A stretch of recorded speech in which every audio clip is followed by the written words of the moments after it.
Eh,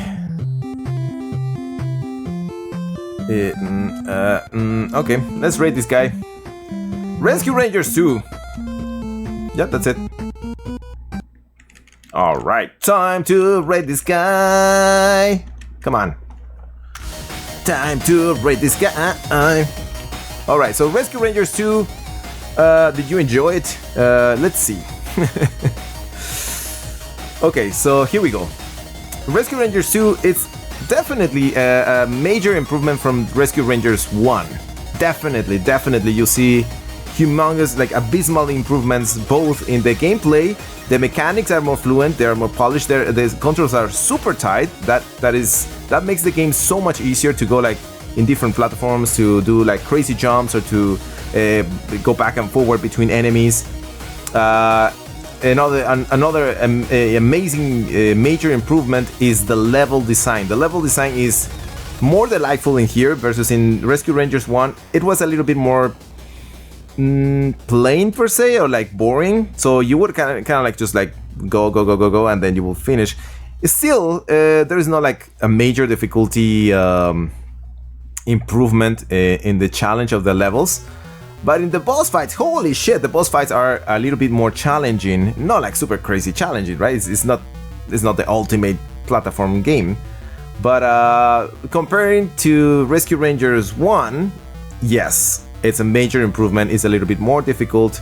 The characters are a little bit more creative. The music is more delightful. The music is actually catchy in these games.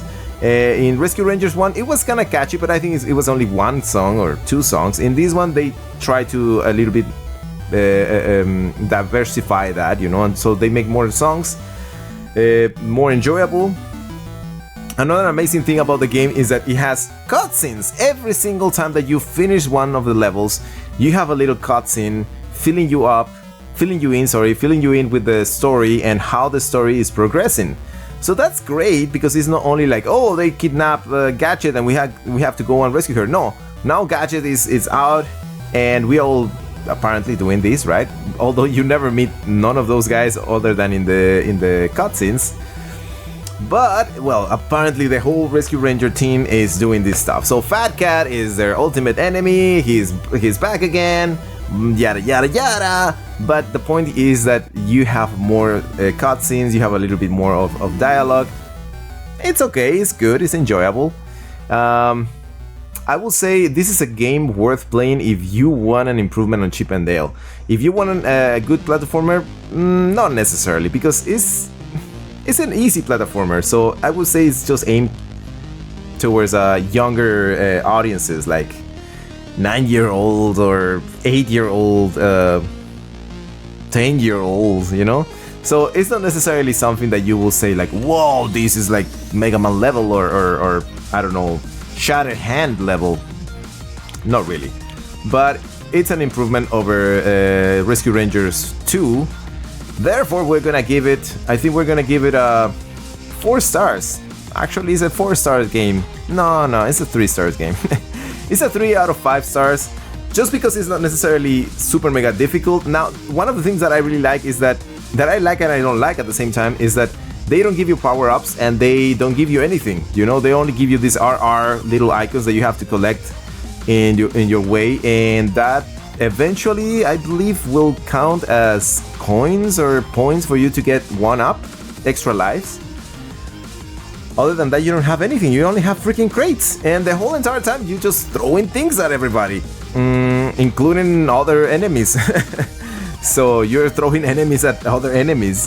That, I don't know, especially taking in consideration that Gadget is out.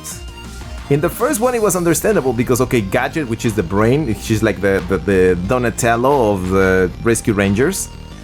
She was captured, so yeah, there is no gadgets per se, right? But in this one, come on, you're supposed to have some sort of gadget to go into the levels, right? Why don't they put a gadget at specific point, like Dr. Willy in Mega Man, and telling you, hey, I just created this gadget, try it out, you know, I just created this new weapon.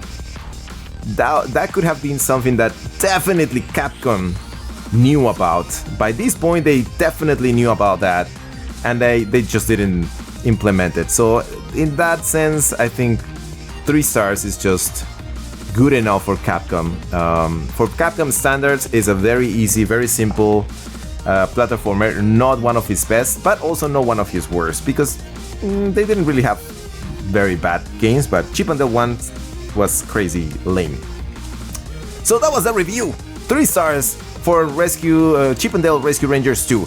Is it worth playing? Yes. If you're bored and you want something fast and kind of like funny to and easy to play Chip and Dale Rescue Rangers 2, not the first one. Is it worth buying? No. Emulate the hell out of it. So yeah, it's because right now it's extremely expensive. So don't buy it. Okay, so that, unless it's like it's out in the virtual store of Nintendo, sometimes they re-edit these old games and they sell them for like $5. If you find it in the e-store of Nintendo, yeah, it's worth buying it. It's a good time, especially because apparently you have a 2-player mode, and that could be very enjoyable. So what do you guys think about this? How would you rate it? Would you rate it 3 stars? Would you rate it 4 stars? Would you rate it half star? Let me know in the chat, please. How much would you give this game? Please. Alright, so that was the crazy thingy. Now let's jump into our generational jumps. Let's go play something. We haven't played anything in the freaking Mega Drive for a while. I think the last game that we played was